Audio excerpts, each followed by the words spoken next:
Olá, pessoas! Nossa aula de hoje vamos falar sobre palavras bem especiais, as interjeições e as palavras denotativas. Ora, vamos começar falando sobre as interjeições. O que são interjeições? Interjeições são palavras-frase, são palavras que expressam emoções. Tá? Então, essas palavras aí, diferentemente das outras, diferentemente dos substantivos, dos adjetivos, dos verbos, elas não se relacionam a nenhuma outra palavra dentro do texto, elas aparecem isoladamente. Então, são palavras muito especiais. Apesar de não se ligarem a nenhuma outra palavra formando frases, né, elas vão se comportar como a frase em si. Então vamos ver exemplos de interjeições e locuções interjectivas. Quer dizer, o que são locuções interjectivas? Conjuntos de palavras, né, que equivalem a uma interjeição, ou seja, tem a mesma função de indicar o quê? De indicar emoções, né, de indicar atitudes emotivas, não racionais. Então vamos ver exemplos. A, ó, ba, égua. Meu Deus! Então a gente tem aí, né, essas interjeições aí. Agora veja que aí apareceram algumas assim que são bem características de determinadas regiões, né? Então, por exemplo, a interjeição ba é muito utilizada no Rio Grande do Sul. A interjeição égua, que muitas pessoas vão falar assim, ah, mas isso é uma interjeição, por exemplo, muito empregada em Belém do Pará, né, no Pará em geral. Então é uma interjeição que tem o mesmo valor exclamativo aí que o ba, por exemplo. Então a pessoa está passando ali, está numa rua, aí vê uma mulher muito bonita passando e vai falar égua, né? Égua para mulher bonita passando. É a mesma coisa as meninas vão falar, se tiver um cara bonito passando, elas vão falar assim, égua, né? Quer dizer, não é uma coisa que vai variar em termos de gênero. Égua é uma interjeição, uma palavra invariável, portanto, né? Não vai dizer cavalo, por exemplo, numa situação dessa.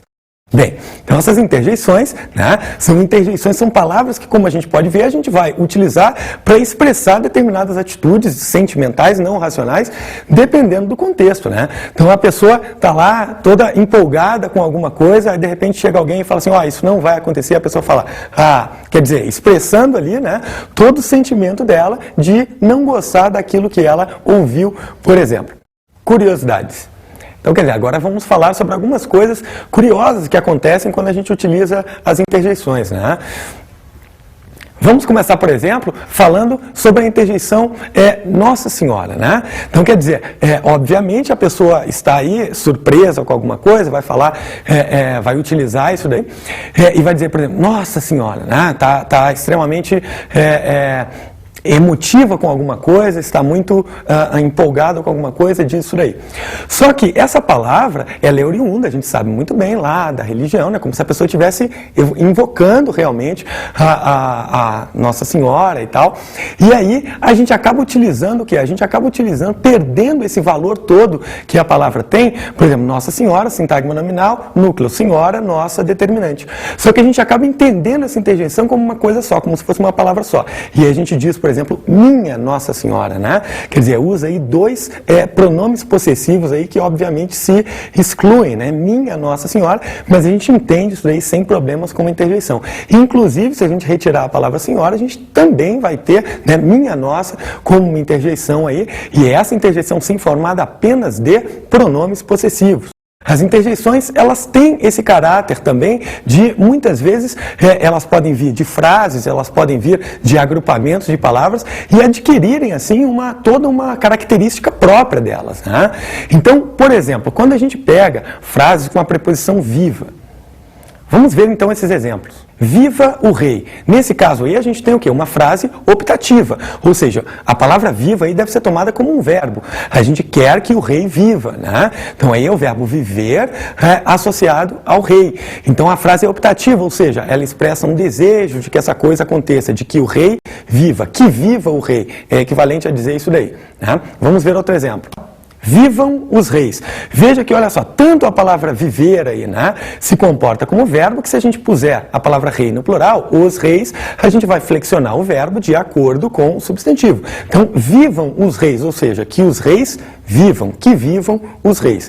Agora, essa palavra aí acaba assumindo uma carga própria de interjeição, um valor próprio de interjeição, o que nos permite também fazer essa construção.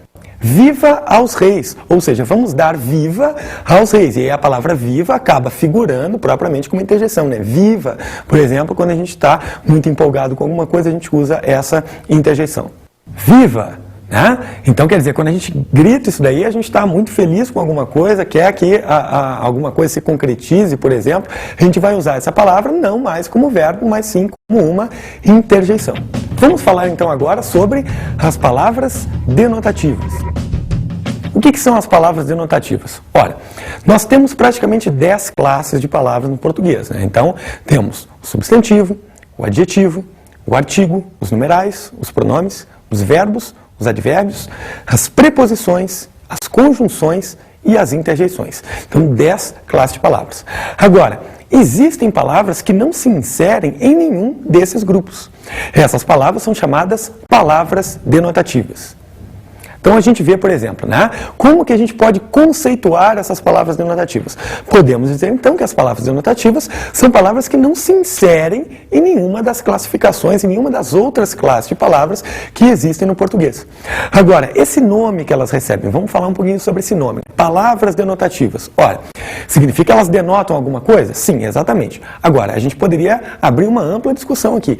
Todas as palavras denotam alguma coisa. Então, como que a gente vai reconhecer essas palavras denotativas propriamente falando? Então, quer dizer, essas palavras sem classe, né, essas palavras que não têm uma classe própria, elas são muito difíceis de a gente conseguir fazer uma conceituação específica para elas. Exatamente por isso a gente trabalha essas palavras com a relação semântica que elas traduzem, ou seja, também são palavras invariáveis, também são palavras que muitas vezes vão funcionar como elementos de ligação, como elementos de conexão, né, e por serem palavras denotativas, vão denotar alguma coisa. Então, vamos começar falando das palavras denotativas de inclusão. O que são palavras denotativas de inclusão? São aquelas que incluem um elemento dentro de um grupo. Um elemento que, às vezes, não está incluído dentro de um grupo, acaba se incluindo graças a essas palavras. Essas palavras, já que elas não têm classe, então elas não devem ser muito usadas. Não, muito pelo contrário. Essas palavras aparecem muito no nosso dia a dia. Quer ver um exemplo de palavra denotativa de inclusão? Vamos ver aí. Eu também fiz o exercício. A gente tem aí a palavra também. Veja, a gente usa essa palavra também a todo momento, né? E essa palavra também, por incrível que pareça, não tem uma classe, ou seja, ela não se insere em nenhuma das outras 10 classes, né? Não é um substantivo, não é um advérbio, ela é uma palavra que inclui um elemento dentro do grupo. Se eu digo, eu também fiz o exercício, significa que o quê? Dentro de um grupo de pessoas que fizeram o exercício, eu estou incluído, eu estou inserido nesse grupo. É uma palavra denotativa de inclusão. Vamos ver outro exemplo. Todos vieram à aula, inclusive eu. Então temos aí a palavra clássica de inclusão, né? Inclusive, veja que a própria base de formação dela, né? A própria morfologia dela, o morfema que ela traz dentro de si, já denota essa ideia de inclusão, inclusive, né? Então é uma palavra também que não tem uma classe, não se insere naquelas classes. É uma palavra denotativa de inclusão. Inclusão como operador argumentativo. Ora, primeiramente, né, antes de a gente falar disso daí, vamos ver o que vem a ser um operador argumentativo. Um operador argumentativo é uma palavra que a gente insere numa frase e que acaba dizendo para a gente, traduzindo para a gente um posicionamento do falante ou do escritor a respeito do assunto que ele está analisando. As palavras denotativas de inclusão, muitas vezes, traduzem também um posicionamento diante daquilo que se afirma, diante daquilo que se fala. Vamos ver um exemplo, então, de palavra denotativa de inclusão sendo empregada como operador argumentativo. Veja. Vários políticos vieram ao evento, até o governador. Quer dizer, quando a gente diz isso daí, né, que várias pessoas vieram, vários políticos vieram a um evento, até o governador, a gente está naturalmente dizendo, ou seja, está aí implícito que o governador é uma autoridade, né, que se posta numa hierarquia. Se a gente criar uma hierarquia, o governador é a autoridade máxima presente nessa cerimônia, né, nesse evento. Por quê? Ora, porque quando a gente diz todos vieram ao evento até o governador, né, quando a gente diz isso daí, até o governador, significa, por exemplo, o presidente, se ele tivesse vindo, né, naturalmente nós diríamos, vários políticos vieram ao evento, inclusive o presidente, ou até o presidente. Quando a gente diz até o governador, a gente diz que o quê? Que o governador é uma autoridade, então, que é a maior ali presente, tá? Significa que podem ter vindo outras pessoas dentro dessa hierarquia, né, que estão numa hierarquia mais baixa, num ponto mais baixo dessa hierarquia. Prefeitos, deputados, mas quando a gente diz até o governador, estamos dizendo que ele é a autoridade máxima presente, por exemplo. Palavra até. Quer dizer, a palavra até, né, a gente sabe que ela pode figurar como uma preposição, mas a gente está vendo exemplos aí em que essa palavra também se comporta como uma palavra denotativa de inclusão. Então, como é que a gente vai diferenciar esses casos em que até é preposição e até é palavra de inclusão, né? Então, vamos ver exemplos. Todos vieram até mim. Veja que nesse caso aí, né, a palavra até denota a direção a que todos vieram. Todos vieram até mim. Essa palavra aí está sendo empregada, então a palavra até, nesse caso, está se comportando como preposição, tá? Uma preposição de direção, né? Todos vieram até mim. Note o seguinte, após preposições utilizamos o quê? Pronomes do caso oblíquo tônico, até mim, todos vieram até mim, então aparece o pronome mim aí, o pronome de primeira pessoa sendo empregado aí para poder depois, né, para poder figurar depois da palavra até a preposição. Após preposições, utilizamos pronomes do caso oblíquo tônico. Todos vieram, até eu. Veja que nesse caso aí a palavra até, né, não está indicando mais a direção a que todos vieram. Está simplesmente incluindo, no caso, a primeira pessoa, né, eu, no grupo das pessoas que vieram. Então aí é palavra denotativa de inclusão. Então quando a gente diz todos vieram até mim, veja, pronome tônico, né, pronome oblíquo tônico. Quando eu digo todos vieram até eu estou utilizando um pronome do caso reto. Dentro dessa geladeira, dentro da despensa e do fogão, dentro da gaveta, dentro da garagem e no porão, em todos os armários, nos vestidos, nos remédios, num botão, por dentro das paredes, pelos quartos, pelos prédios e no portão.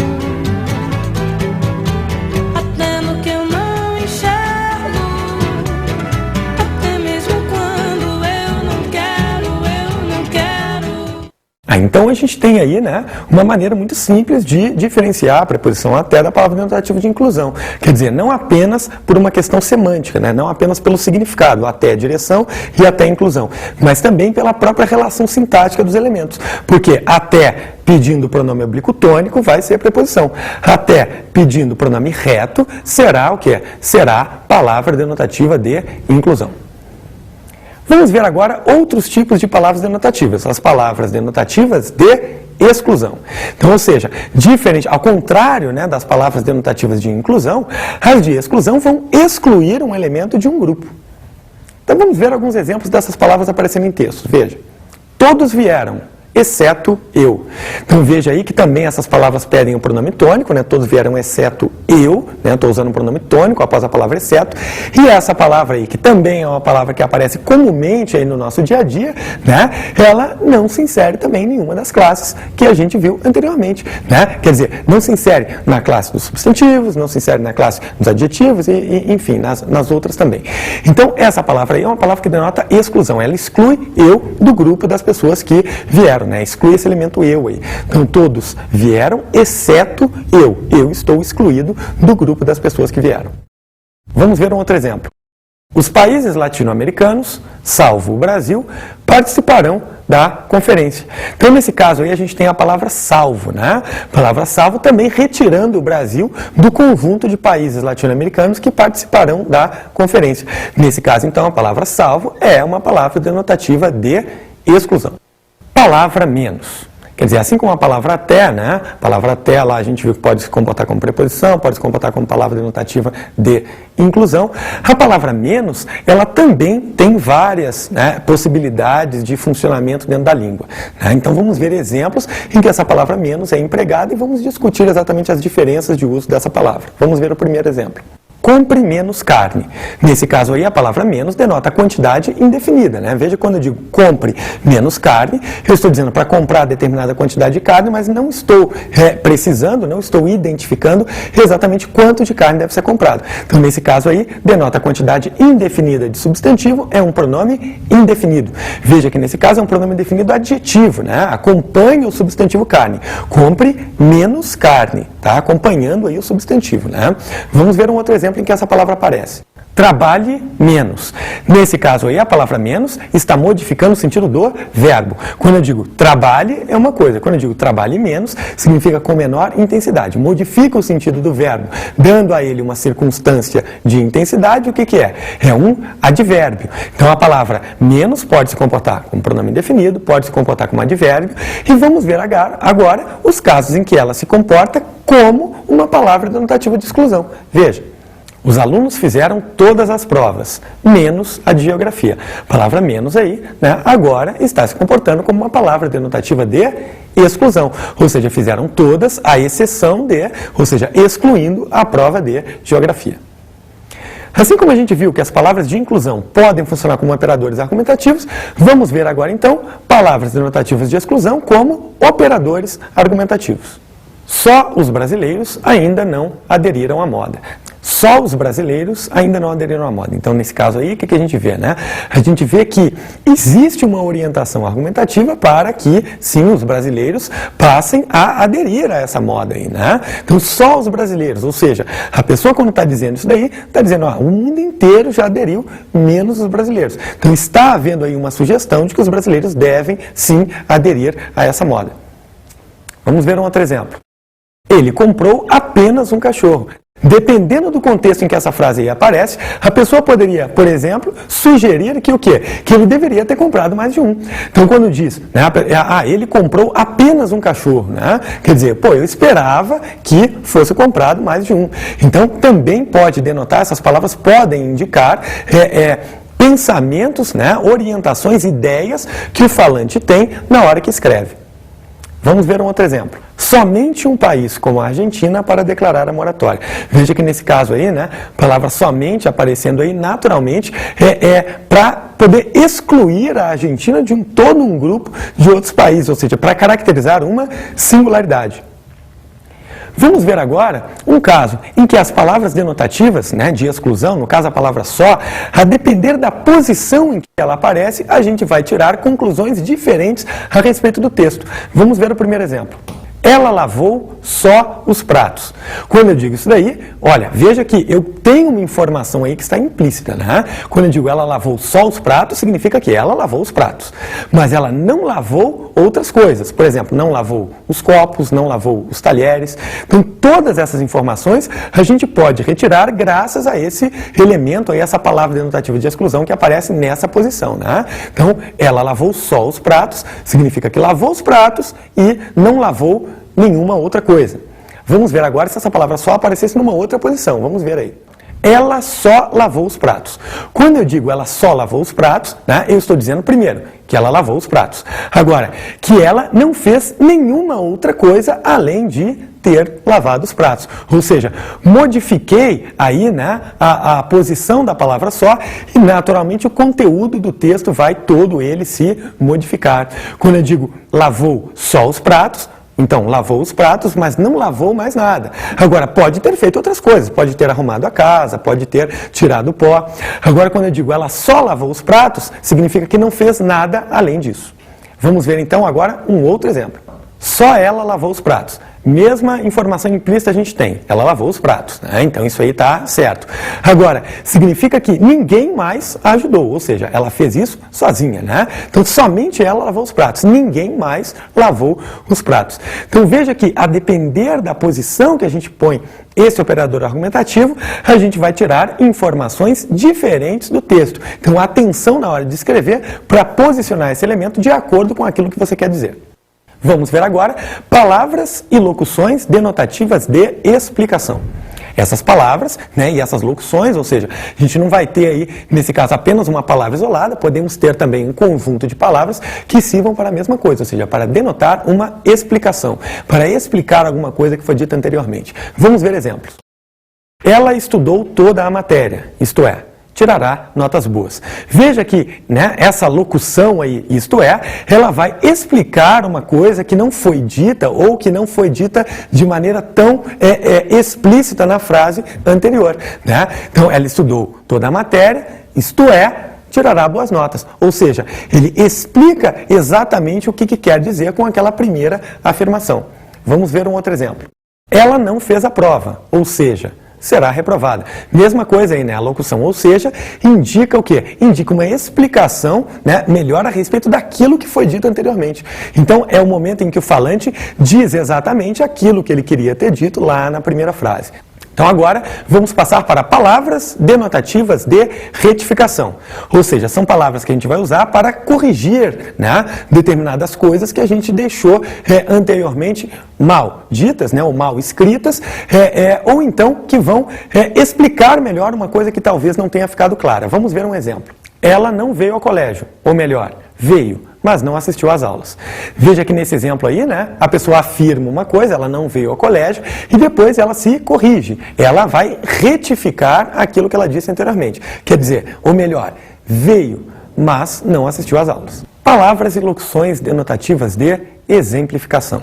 Nesse caso, as palavras vão servir para nós apresentarmos exemplos sobre aquilo que a gente afirmou anteriormente. Vamos ver, então, exemplos. Alguns países, como os Estados Unidos, já fizeram essas reformas. Veja que a palavra como aí aparece para quê? Para introduzir um exemplo. Então, aí está como palavra denotativa de exemplificação.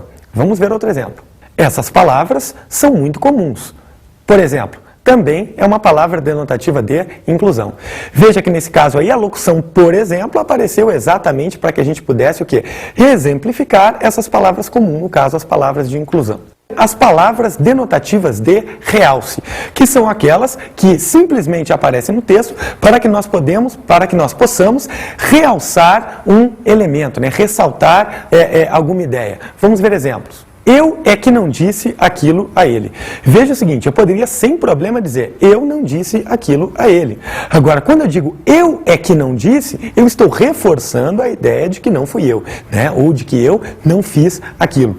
Então, veja que nesse caso, a locução é que se comporta como uma locução denotativa de realce. Vamos ver um outro exemplo. Quase que ela não veio. Essa palavra que aí, por exemplo, a gente poderia até dizer que ela está sobrando aí, né? Quase ela não veio, já passa toda a ideia. Mas a palavra que, né, ela não está sobrando, e o falante sabe disso, por quê?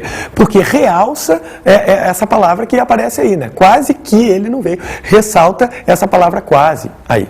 Palavra denotativa de designação eis. Essa é uma palavra muito especial, por quê?